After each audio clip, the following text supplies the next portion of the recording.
താഴുകയാണ്. 14 വർഷങ്ങൾക്ക് ശേഷം നിലമ്പൂരിൽ ചെങ്കൊടി താഴുന്നു.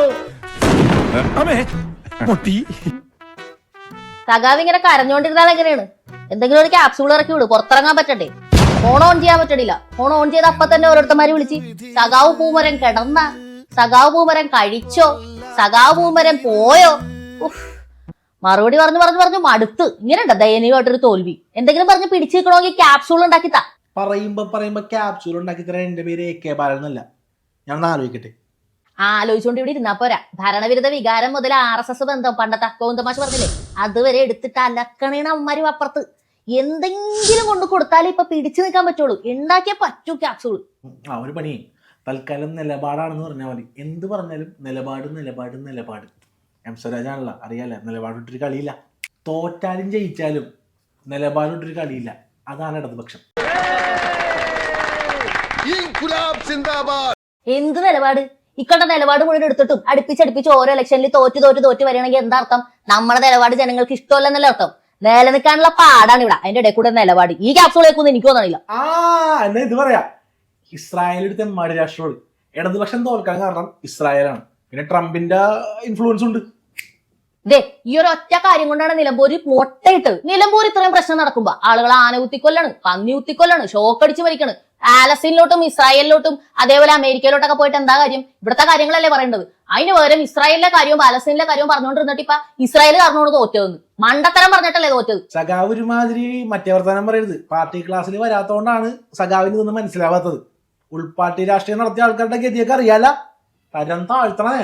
അതിനെതിരെ തരം താഴ്ത്തത് എന്ത് പറഞ്ഞാലും ഇപ്പൊ തരം താഴ്ത്തത് അരി സഖാവ് പറയുള്ളൂ. അട്ടി സഖാവ് ഇങ്ങോട്ട് പറയുന്നേ, ആ ക്യാപ്സൂൾ ഇങ്ങോട്ട് ഇറക്കി വിടും. എന്ത് പറഞ്ഞാലും ഞങ്ങളത് പറഞ്ഞോളാം. വർഗീയതയ്ക്കെതിരെയാണ് എന്നും നമ്മുടെ നിലപാട്. തോറ്റാലും ജയിച്ചാലും ഒക്കെ നമ്മൾ പാലസ്തീനൊപ്പമാണ്, ഹമാസിനൊപ്പമാണ്. പാലസ്തീനൊപ്പം നിന്നിട്ടും കഫിയൊക്കെ ഇട്ട് ഷോ കാണിച്ചിട്ടും ഇവിടുത്തെ ജനങ്ങൾ നമ്മളെ തോപ്പിച്ചല്ല. ന്യൂനപക്ഷം പാലസ്തീൻ്റെ ഒപ്പം അല്ലേ? നമ്മളിനി പ്രീണിപ്പിച്ചത് കുറഞ്ഞു പോയാ? പ്രീണനം കുറഞ്ഞു പോയെന്ന് എനിക്കും സംശയമുണ്ട്. എന്തൊക്കെയായാലും ഞാൻ ഒരു തീരുമാനത്തിലെത്തിയിട്ടുണ്ട്. ന്യായീകരിക്കാൻ നല്ല കഴിവുള്ള എന്തിനും പോന്ന കുറച്ച് അണികള നേരെ ഇറാനോട് ഇടാമോണേ, ഇസ്രായേലിനെതിരായിട്ട് യുദ്ധം ചെയ്യാം. എങ്ങനെയുണ്ട്? അതിനുള്ള ചർച്ച അടുത്ത ദിവസം വെക്കാമണേ. അത് നല്ല തീരുമാനമായിരിക്കും. ഫേസ്ബുക്കിലും ഈ വാട്സാപ്പിലും മാത്രം ഇരുന്ന് ന്യായീകരിച്ചാൽ പോരാ. പാലസ്തീനിലോട്ടും പോയി യുദ്ധം ചെയ്യണം. ആ പ്രീണനം ഏക്കും. അങ്ങനെയാണെങ്കിൽ 3ാം പിണറായി സർക്കാരും വരുമായിരിക്കും അല്ലേ സഖാവേ? നമുക്കൊന്ന് സുഖിക്കണം. അതല്ലെങ്കിലും നമ്മുടെ ലക്ഷ്യം അത് തന്നെയാണ്. 3ാം പിണറായി സർക്കാർ വരും, നമ്മൾ കൊണ്ടുവരും, നമ്മൾ വരുത്തും. അതിനുള്ള കാര്യങ്ങളാണ് ഇനി അടുത്ത ഒരു 5-6 മാസം ആൾക്കാർ കാണാൻ പോകുന്നത്. കിറ്റായിട്ടും പെൻഷനായിട്ടും ഒക്കെ നമ്മുടെ ഫ്ലെക്സ്, നമ്മുടെ ഫുൾ ഫിഗർ വെച്ചിട്ട് അങ്ങോട്ട് ഇറക്കി അങ്ങോട്ട് വിടും. പിന്നെ ഈ മണ്ടന്മാർ വോട്ട് ചെയ്ത് ജയിപ്പിച്ചോളൂന്നേ. പിന്നെ ഇതിൻ്റെ ഇടയ്ക്ക് പല സ്വരാജന്മാരും വരും പോകും. ഒരു ജയിക്ക് വന്ന്, പിന്നെ ഒരു ജോസഫ് വന്ന്, ഇതൊക്കെ നമ്മുടെ നേർച്ചക്കോഴികളാ. പക്ഷേ അവസാനം സഖാവ് പിണറായി ഭരിച്ചിരിക്കും. അതേ പിന്നെ ഭരണവിരുദ്ധ വികാരം എന്നും പറഞ്ഞുകൊണ്ട് അവന്മാർ വരും.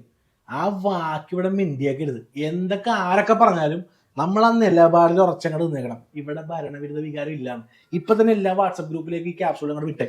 ഭരണവിരുദ്ധ വികാരം ഇവിടെ ഇല്ലെന്ന് നമ്മൾ പറഞ്ഞ അത് ഈ കേരളത്തിൽ ഇല്ല, അത്രേ ഉള്ളൂ. അത് ഈ ഭരണവിരുദ്ധ വികാരം ഇല്ലെന്ന് പറയുമ്പോഴത്തേക്ക് ഇലക്ഷന് മുമ്പ് ഗോവിന്ദമാഷൊക്കെ അവിടെ ചെന്ന് പറഞ്ഞതല്ലേ, ഇത് നമ്മുടെ LDF ഭരണത്തിന്റെ പ്രത്യക്ഷമായിരിക്കും, ആൾക്കാർക്ക് ഇഷ്ടപ്പെട്ടെങ്കിൽ അതായിരിക്കും ഇതിൽ കാണുന്നതെന്നൊക്കെ. അത് മാറ്റി പറയണം. പിന്നെ അതിനെ ഡിഫെൻഡ് ചെയ്യാനായിട്ട് പുതിയ എന്തെങ്കിലും നുണകൾ കൊണ്ടുവരണം. പിന്നെ ഭരണവിരുദ്ധ വികാരം ഇല്ലെന്ന് തെളിയിക്കാനായിട്ട് LDFന് വെള്ളം പൂശുന്ന രീതിയിൽ വേറെന്തെങ്കിലും PR പരസ്യങ്ങളോ ഒക്കെ ചെയ്യണം. ഇതൊക്കെ കുറച്ച് ചിലവുള്ള കാര്യങ്ങളാണ്. നമ്മുടെ കയ്യിൽ നിൽക്കുമോ എന്നുള്ള കാര്യം, അല്ലെങ്കിൽ ഒരു പ്രളയമോ അങ്ങനെ എന്തെങ്കിലും വരണം.